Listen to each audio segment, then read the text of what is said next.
Hello साथीहरू, आज हामीसँग छ क्याननको G2020 प्रिन्टर। यसको प्रब्लम के छ भने कलर प्रिन्ट हान्दाखेरि चाहिँ पहिलो निकाल्छ। हेर्नुस्, म तपाईलाई देखाउँछु यसको प्रब्लम।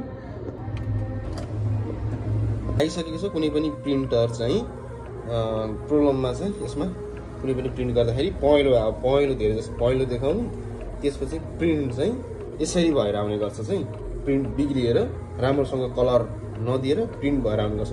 यसको सल्युसन चाहिँ कसरी गर्न सकिन्छ त? यसको मेन्टेनेन्स चाहिँ घरमै बसेर कसरी गर्न सकिन्छ तपाईलाई देखाउन गइरहेको छु। भिडियो पुरा हेर्नु होला।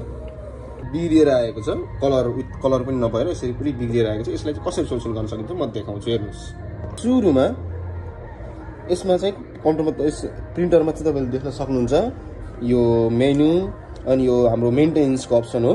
यसमा तपाईले क्लिक गर्नुस्। पहिला क्लिक गरेपछि चाहिँ यहाँ चाहिँ डिभाइस सेटअप मेनु आउँछ। त्यसपछि हामीले यसलाई सारेपछि फिल्ड सेटिङ आउँछ, मेन्टेनेन्स भन्ने अप्सन आउँछ। मेन्टेनेन्स भनेपछि मेन्टेनेन्सलाई ओके गर्ने। त्यसै नोजल चेक भन्ने आउँछ, हामीले नोजल चेक गर्ने। यसको प्रब्लम भनेको प्रिन्टर हेड सफा गर्ने। हामीले त्यसमा क्लिनिङ भन्ने अप्सन आउँछ है। यहाँ मोबाइलमा राम्रोसँग भिडियोमा राम्रोसँग नदेखेको, त्यसमा चाहिँ क्लिनिङ भन्ने अप्सन आउँछ। क्लिनिङ भन्ने अप्सन आइसकेपछि तपाईँ त्यसलाई ओके गर्नुहोस्। अनि त्यसपछि क्लिनिङ प्रोसेसिङ हुन्छ। त्यसपछि क्लिनिङ सकिन्छ। त्यसपछि चाहिँ अब हामीले चाहिँ यसलाई चाहिँ कलर मोडमा कुनै पनि पेपर प्रिन्ट गरौँ।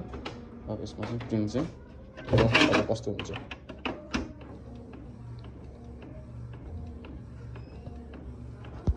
हाम्रो प्रिन्ट आउन सुरु गर्छ।